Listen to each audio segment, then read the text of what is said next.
Welcome to the Insomnia Project. Sit back, relax, and listen as we have a conversation about, well, the mundane, the ordinary, the relaxing. One thing we can promise you is that our conversation will be probably less than fascinating, so that you can feel free to just drift off. Thank you for joining us. We hope that you will listen and sleep. That's right, that you will be out by the time this podcast ends. If not, we want to thank you for listening to the whole podcast. I'm your host, Marco Timpano. You can follow us on Twitter at Listen and Sleep. As well, we invite you to rate us on iTunes. Tell us what you think. Give us a high rating. It will help us to keep the Insomnia Project on. I have the distinct pleasure of having a friend, Christian Davies, on the show today. Welcome, Christian. Hey, thank you for having me. Now, Christian, we were just walking on the beach and with the sand between our toes. We're here at my cottage on Woodland Beach. What did you think of the sand? Parts of it were surprisingly black. Yeah. I saw at Woodland Beach. Mm-hmm. Cold, Sand. wet. Felt good between the toes. What's your preferred sand to walk on? Do you prefer, like, in some parts of Europe they have like pebbles that are kind of soft and smooth, or do you prefer a really fine sort of powdery sand? It's I would eliminate pebbles quickly. Fair. I think fine and powdery, the more it feels like I'm walking on feathers, the better. I see. I think. Yeah. If it sort of has, it's a good question to ask. You don't want it too hot. Sure. Obviously. Yeah. You don't want it too rocky. I never thought of the temperature of the sand, but you're right. Like when I've been to, the Dominican or whatnot, you're kind of like running to the water from your towel right. Because the sand is so hot. Right. It's so true. Mm-hmm. Yeah, and it's almost there's a real strategy to getting from one point to the other when the sand is that hot. Sure. So not hot. Okay. Not pebbly. Yeah.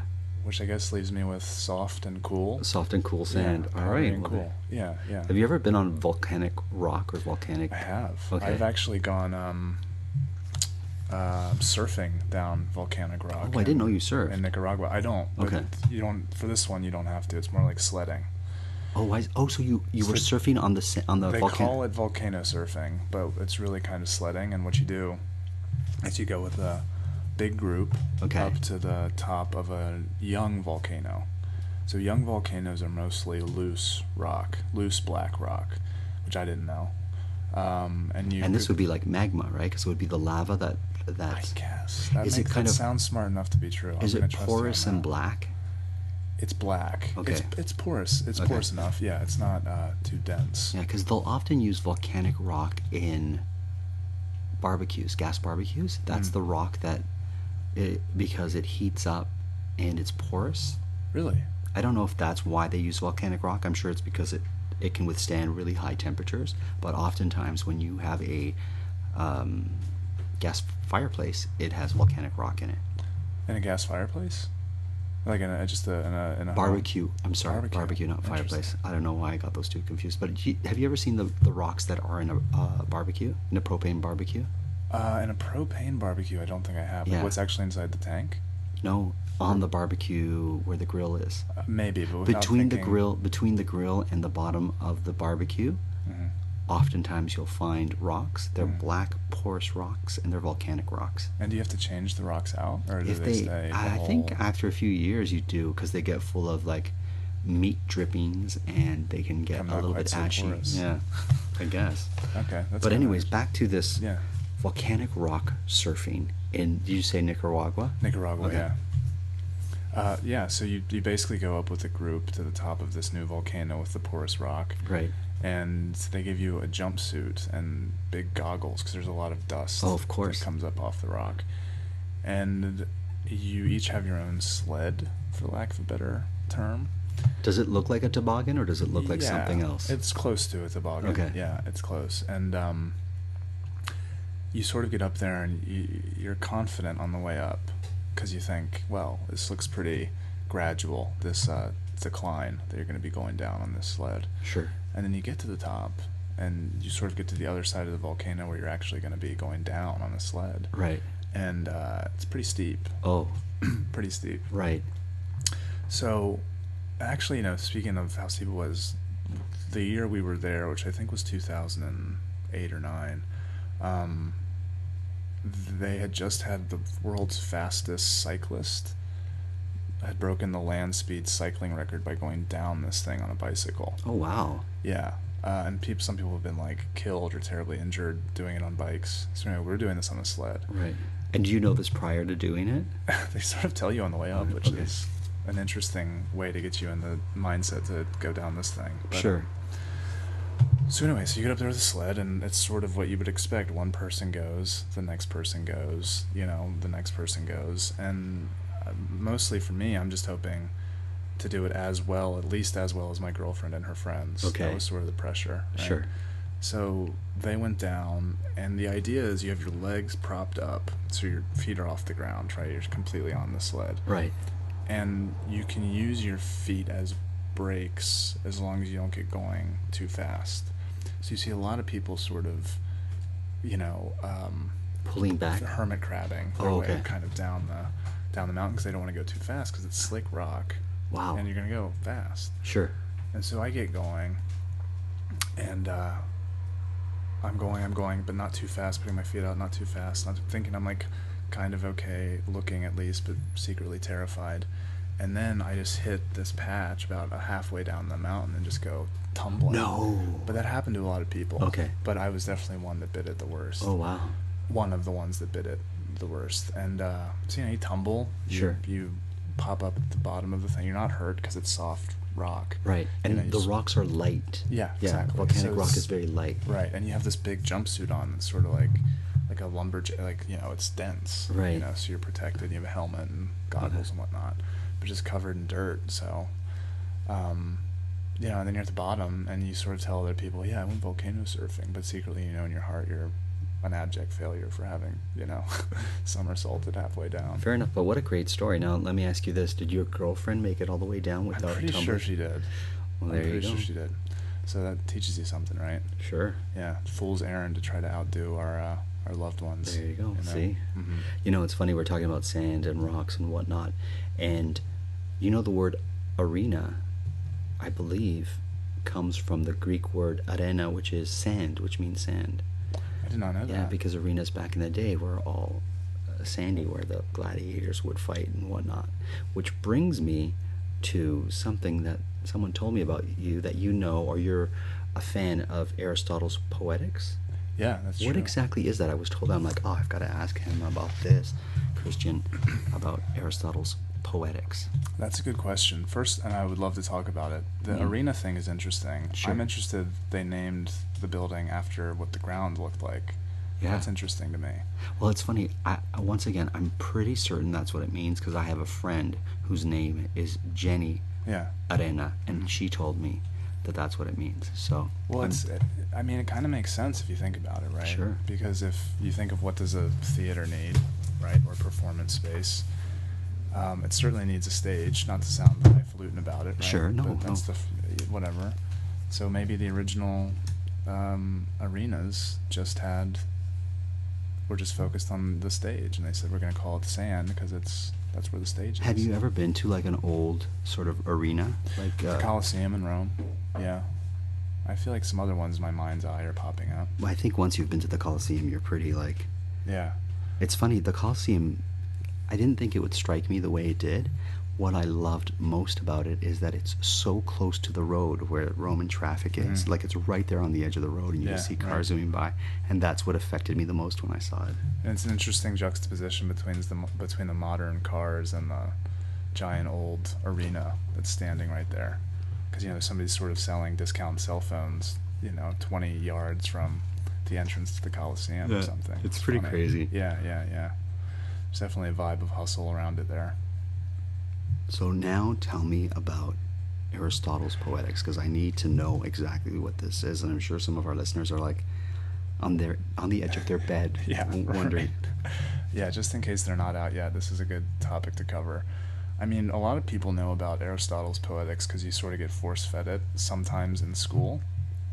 But what it is, basically, it's this 60 or 70 page document that Aristotle wrote about what makes epic poetry, which we think of as literature today, novels, whatever, prose. What makes epic poetry and drama, which he called tragedy, work well. So the way we could think of tragedy today would be film, TV, theater. And a lot of really well-known writers, David Mamet, Aaron Sorkin, to name a couple, Alex Dinelaris, who was a co-writer on Birdman and had a great play called Still Life that ran in New York a couple years ago. They've all sort of said everything you need to know about story structure was covered in this 60 or 70 page document by Aristotle a couple thousand years ago. And as an aspiring writer, I always thought, well, that seems kind of intimidating, because you would pick it up and the first sentence would say something about the nature of epic poetry is to have art imitating life. And it's something like that. I don't know if that's the first sentence, but that's sort of the first couple chapters are about that.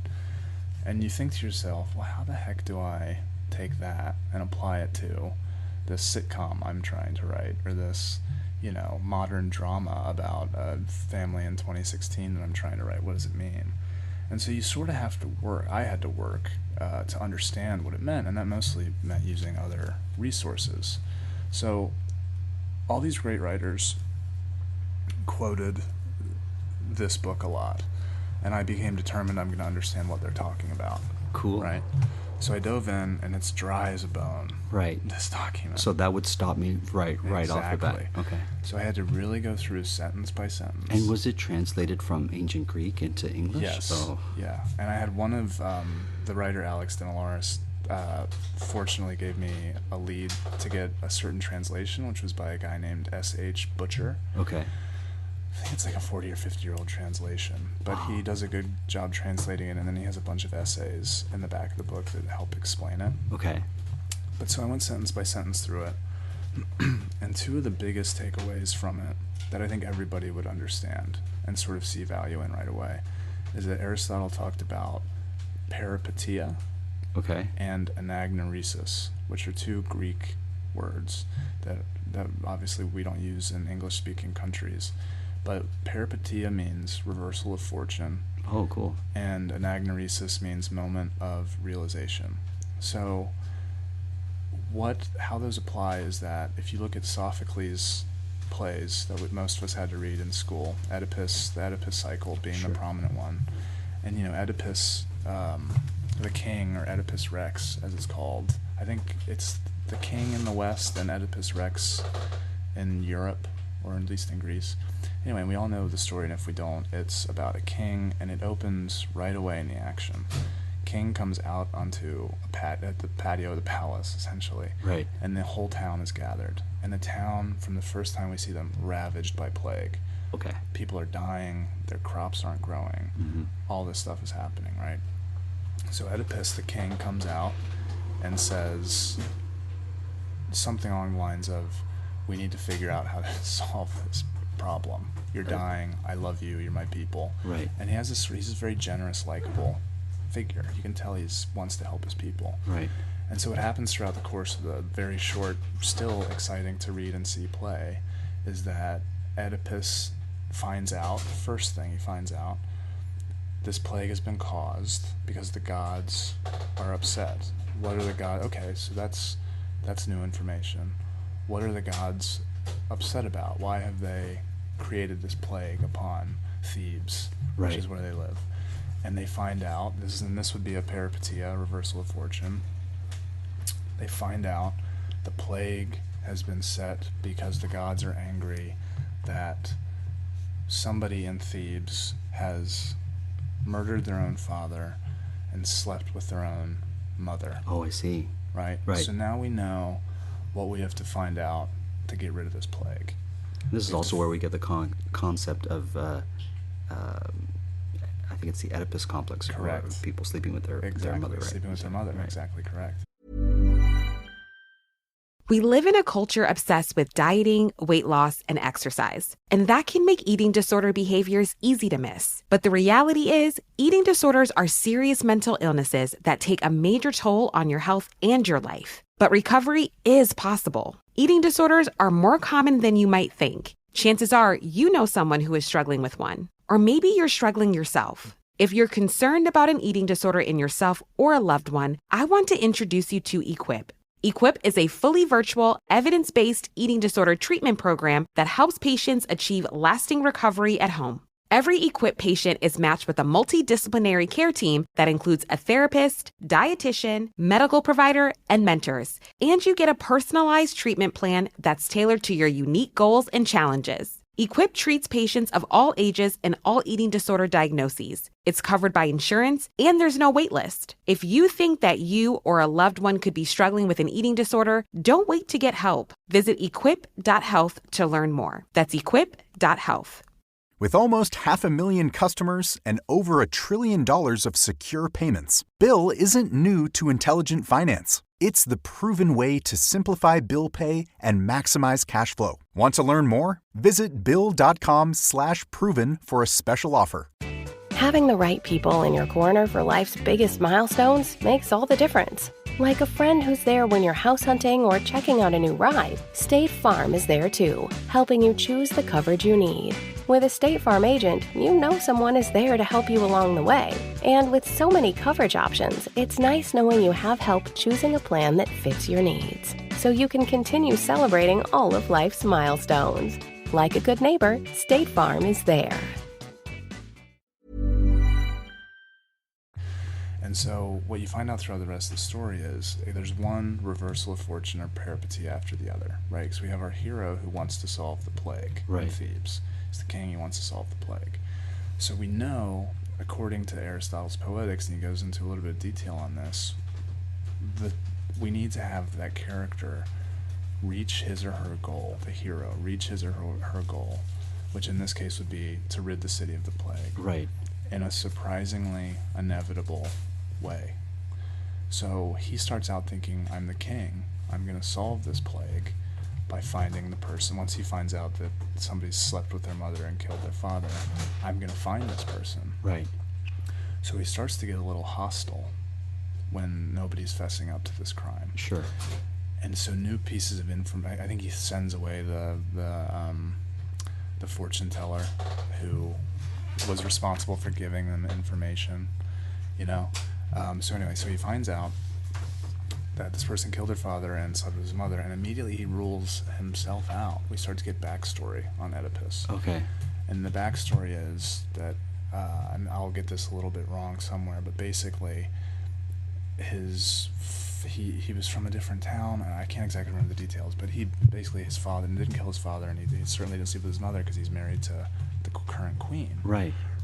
And so then you find out his father, you know, this man that was his father died in a sketchy part of the trail between the two cities, and it starts to line up that, wait a second, when Oedipus was younger, he happened to kill a man in that exact same spot.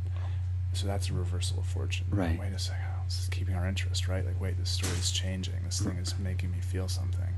And then you find out later that the queen gave away a baby when she was younger. Right. And now you start to realize that Oedipus was the baby that they gave away years ago, and he didn't know he was the baby. Right. So he came back, killed his father on the way to Thebes because they got in a scuffle. Right. Married the queen, who is his mother. Slept with her, had children with her. Right. She's behind him on the balcony for most of the play, right? So that would be an anagnoresis, which is the moment of realization, right? Can also be, and should also be, a peripeteia, a reversal of fortune. Right. But a peripeteia doesn't necessarily need to be an anagnoresis. I see. So a peripeteia could be, we walk into a room, you pull a gun, would be a cliche. Sure. Oh, I thought we were going to talk about what to get for breakfast, and now you pulled a gun on me. Right. But I haven't understood or realized something, like from my from my history, right? If you pulled a gun and say, it's me, I'm your brother, or Luke, I am your father. Sure. That's a moment of realization that goes back 2 movies. That's an anagnoresis that took 2 movies. Right. So when everybody goes, oh my God, that's what it is. He's his father. Right. So that started thousands of years old in Oedipus Rex. Wow. Oh my God, it's him. He killed his father and he slept with his mother. And his wife, who he loves as a wife, who adores as a wife throughout the whole play, finds out she's his mother. Right. Queen, you are my mother. Yeah, exactly. Exactly, right? Sure. It's almost like got pulled straight out of it. She goes back inside the palace and hangs herself while he's talking in the course of this play. He goes back into the palace, finds his wife hanging in the bedroom, his mother, who's also his mother, pulls a golden brooch off of her dress of her dead body as she hangs in their bedroom, and rips his eyes out with her brooch. Wow. Comes back out onto the patio and tries to plead forgiveness from Thebes for having brought this plague on their house, and eventually is escorted out of the city as this incredibly sympathetic figure. Right. So, Luke, I am your father. Queen, you are my mother. Right? That's the connection. I say that when I play chess a lot. Yeah. Sorry.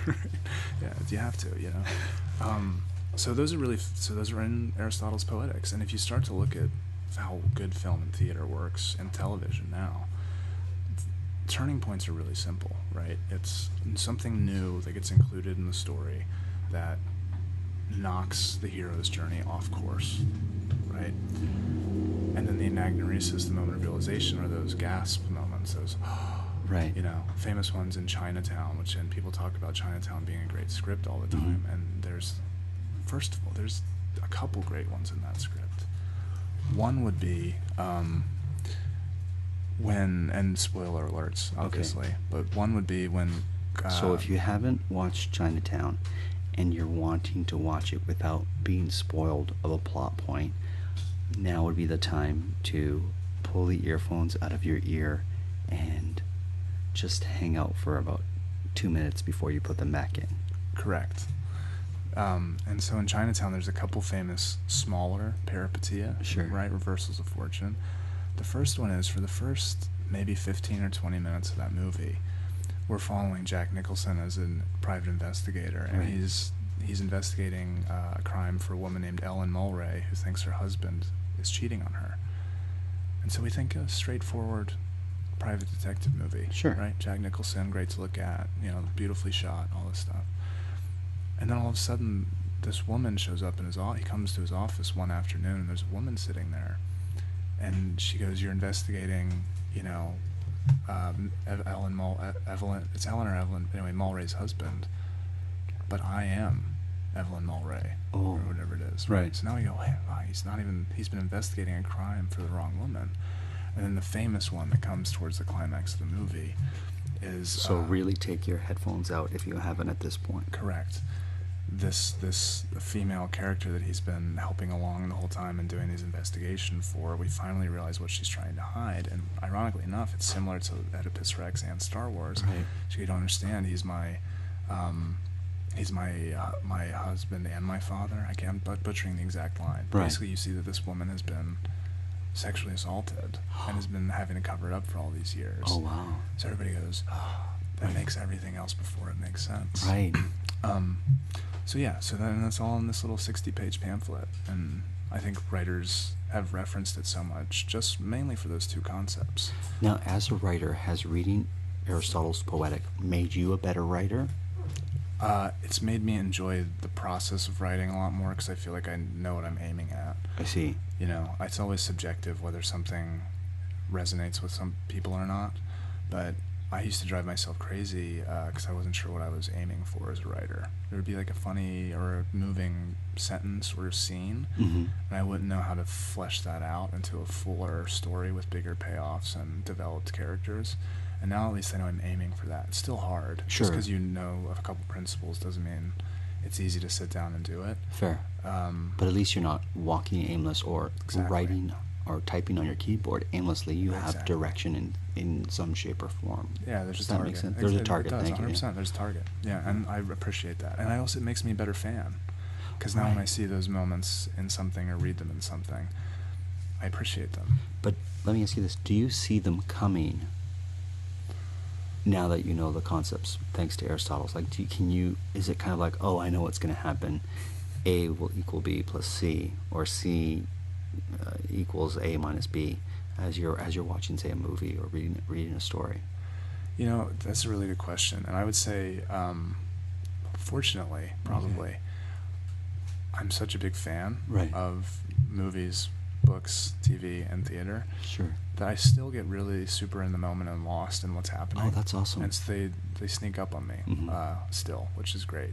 In hindsight, I can look back. As far as seeing them coming occasionally, but I have to be consciously putting effort towards looking for them. Sure. If that makes sense. If I'm just a passive viewer or an active viewer, they still sneak up on me. But yeah, if I consciously am trying to figure something out, and even if I'm hitting the pause button or something, and I have time to think about it. Let me ask you this then. When you see a bad piece of writing or a bad screenplay or a bad movie, will you say what they were missing was one of the principles from Aristotle that would have made the movie better?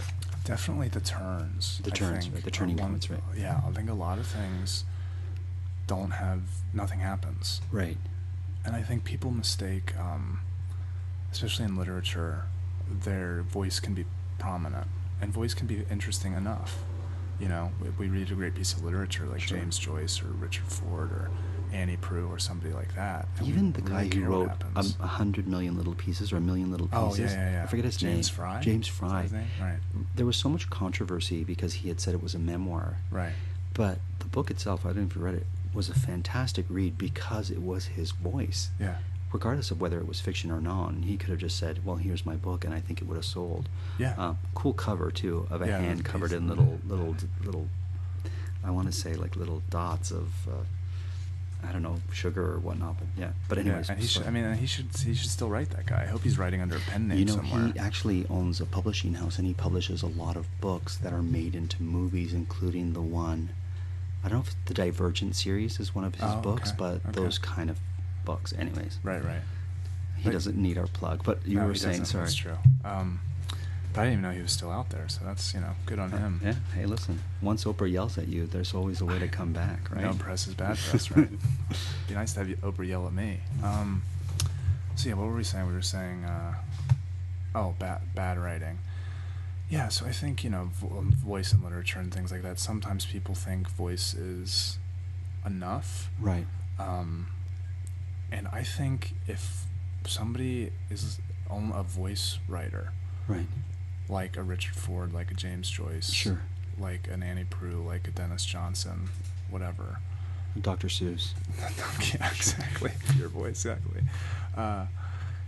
You have to be so good at voice that it's interesting enough for us and moving and engaging enough for us to go along on the ride with you. It has to be as good as music. It has to be sentence by sentence as interesting as a great song. There you go. You know what I mean?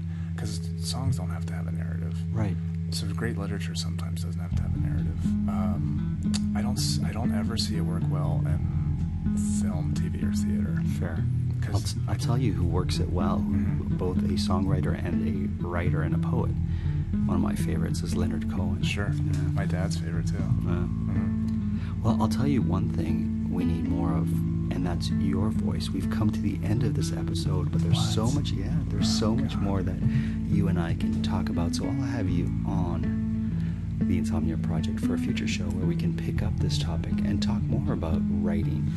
Our listeners can follow you on Twitter at Chuck Crash Davies, and you'll see that in It's actually Chuck Crash Davis without the E. Oh, I'm sorry. It's funny. It's complicated. Because your name is with the E, right, Davies? Name is with the E. But your Twitter my friends call me Davis, which is a weird, confusing thing. Yeah. Well, you know what? Listen. Sometimes in life things are confusing. They just sure are, just especially on Twitter. Just ask Aristotle. Right? Yeah, exactly. Well, Christian Davies, Davis, whatever you want to be called, I want to thank you once again for being on the Insomnia Project. We'll have you on a future show because this was far too much fun and fascinating. You're listening to the Insomnia Project, as always, produced by Drumcast Productions, and this episode was recorded steps away from the beach here on Georgian Bay.